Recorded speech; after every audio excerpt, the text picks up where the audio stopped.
And first at noon, folks, we are tracking the tropics. Thanks for joining us for First Coast News at noon online. I'm Keitha Nelson. I'm Katie Jeffrey. So meteorologist Lauren Rautenkrantz has a look at the potential tropical system and its impact on Florida. So the latest from the National Hurricane Center is that we do not have a clear center of circulation just yet. It is better organized today. We're talking about potential tropical cyclone 1. I will say just what I've told my own family, my parents and my in-laws in South Florida, is that whether or not this gets a name, it's not going to change the forecast. At this point, this isn't an incredible wind maker.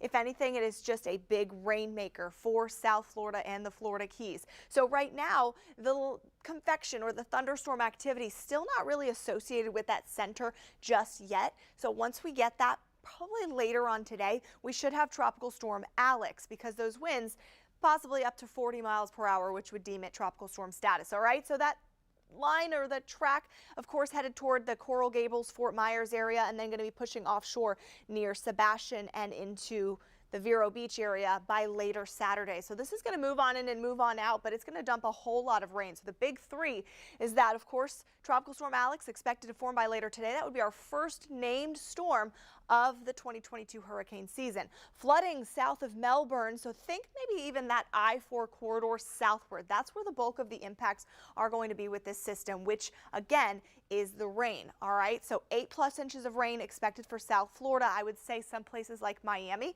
could see up to a foot of rain with this tropical heavy rain moving in tonight and into tomorrow morning. Here at home, we are going to see those rip currents. We've got a cold front to our north, so we're squeezed in between the two.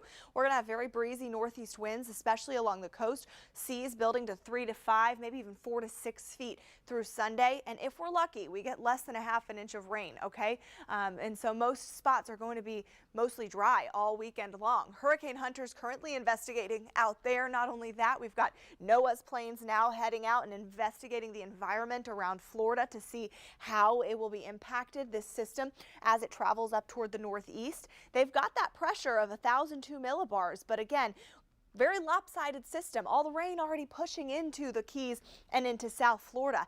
Again, completely different story here. All right, so we can kind of calm it down. And as we slide into the weekend, just keep in mind the rip currents are going to be rough. If you're headed to the beach, it is going to be a different story. But folks inland, not that bad actually overall. You can see all that heavy rain pushing in overnight. A good night for South Floridians to stay put. But for us, get out for dinner this evening. The wind picks up tomorrow, and we could see a few of those quick moving showers moving onshore.